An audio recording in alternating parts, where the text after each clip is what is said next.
Trên tay tôi đang là một chiếc flycam siêu nhỏ nhưng lại đầy đủ những tính năng và nó vô cùng phù hợp cho những người mới tập chơi hoặc là một món quà tặng vô cùng độc đáo. Thiết kế đẹp và bay ổn định, nhưng những điều đó là hoàn toàn chưa đầy đủ về con flycam này. Giá siêu rẻ mới là những gì mà chiếc flycam Drone 12 này đang sở hữu.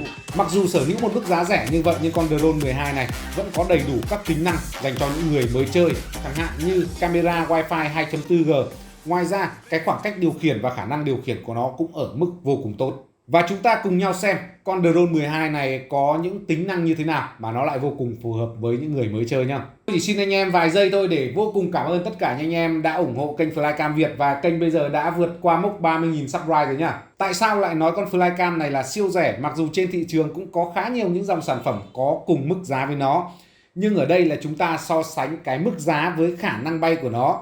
Và tí nữa tôi sẽ tiết lộ cái mức giá cụ thể của con này thì anh em sẽ vô cùng ngạc nhiên với những cái tính năng mà nó sở hữu đấy. Con Drone 12 này tôi xin khẳng định là có một cái khả năng bay vô cùng ổn định luôn, điều khiển không hề bị trễ. Và mặc dù nó không sở hữu GPS nhưng khả năng cân bằng của nó vẫn rất tốt để giúp cho những người mới chơi có thể điều khiển một cách dễ dàng. Nếu như anh em so sánh con Drone 12 này với những chiếc flycam có cùng tính năng trên thị trường mà xem thì cái mức giá của con Drone 12 này nếu như trong chương trình khuyến mại của Flycam Việt thì thậm chí cái mức giá đó nó còn rẻ hơn những chiếc flycam đấy một nửa cơ anh em ạ. Và như anh em đã biết rồi thì trong những clip mở hộp của Flycam Việt thì những dòng flycam đã mở hộp ra như thế này thì cái chiếc duy nhất này luôn có một mức giá vô cùng tốt, chính vì thế anh em phải nhanh tay lên nhá. Bình thường thì sản phẩm này được bán trên thị trường với giá là 850k thì tôi sẽ để cái link ở phía dưới, giá nó bao nhiêu đấy anh em vào sẽ biết ngay thôi. Điểm đặc biệt trên con Drone 12 này đó chính là cái khả năng điều khiển như chúng ta đã nói rồi, ít có độ trễ này, điều khiển dễ dàng và cái khả năng cân bằng của nó mặc dù không cần đến tính năng GPS. Bên cạnh đó, dòng sản phẩm này nó còn có cái chế độ lộn nhào 360 độ theo tất cả các hướng vô cùng thú vị. Dành cho những em nào mới tập chơi thì đây là một tính năng trải nghiệm thực sự là hay luôn. Nói về khoảng cách bay thì con Drone 12 này nếu như so sánh với các sản phẩm có cùng phân khúc giá và cùng tính năng thì nó có cái khoảng cách bay không chênh lệch nhiều. Nó ở khoảng 50 đến 70 mét.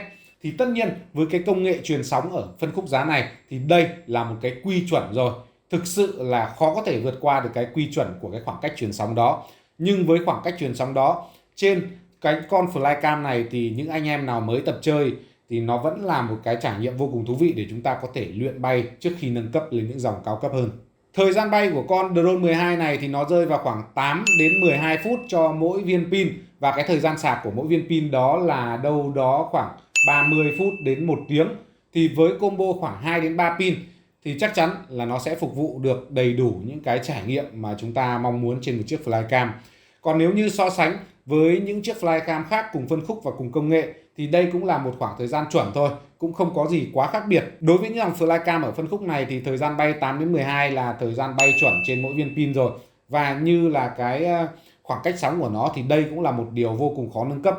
Nó bay xa hơn, cao hơn thì chỉ xuất hiện ở trên những dòng flycam ở phân khúc cao hơn thôi. Tất nhiên là Flycam Việt vẫn có những cái phân khúc cao hơn, nhưng nếu anh em nào tìm kiếm trong cái phân khúc giá này thì đây cũng là một sản phẩm khó có thể bỏ qua nhé.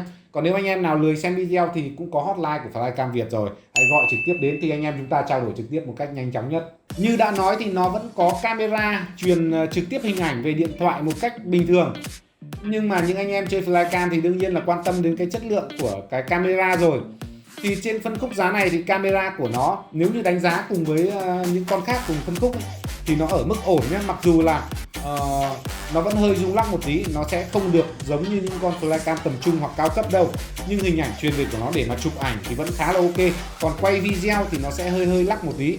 Nhưng dù sao thì đây cũng là cái dòng để trải nghiệm thôi. Thì anh em có thể cân đối cái mức chi phí và cân đối cái mục đích sử dụng của mình trước khi lựa chọn nhé. Nếu như anh em nào mà tập trung vào cái chất lượng camera, muốn nó tốt hơn hoàn toàn để có một cái trải nghiệm camera tốt hơn thì có lẽ là nên bỏ qua con này để đến với một chiếc flycam ở phân khúc cao hơn. Và cũng có nhiều anh em gọi điện bảo tôi là đợt này review không cười mấy. Thì tôi xin phép 2 giây để cười nhé. Xin chào anh em. Nói về những tính năng thì ở phân khúc này nó chưa có quá nhiều những tính năng ở trên app đâu. Nhưng cái app điều khiển của nó cũng là đầy đủ những cái thông số để cho chúng ta có thể trải nghiệm rồi. Ví dụ như chụp ảnh, quay phim này, rồi xem lại những hình ảnh đó trên cái app đó là đều có trên cái app điều khiển con này khi mà chúng ta cài trên điện thoại. Thì tất nhiên cái app của nó là chúng ta có thể quét cái mã QR ở trên quyển sách ở trong hộp phía trên tay tôi đây. Trên cần điều khiển của nó thì các nút này đều có những cái tính năng của nó cả. Ở bên tay phải là nút stream để tinh chỉnh lại cái khả năng cân bằng của máy. Anh em nào quen rồi thì sẽ không cần phải giới thiệu nhiều. Còn nếu anh em nào chưa biết những cái nút này sử dụng như thế nào thì có thể xem cái video hướng dẫn bay mà tôi đã từng đăng trước đây. Và đây chắc chắn là một sản phẩm phù hợp dành cho những người mới chơi. Tôi cũng không cần phải giới thiệu quá nhiều, bởi vì những dòng flycam như này thì đa phần những anh em nào đã tìm hiểu về flycam và bắt đầu mua về để chơi thì cũng đã có cái khái niệm cơ bản rồi.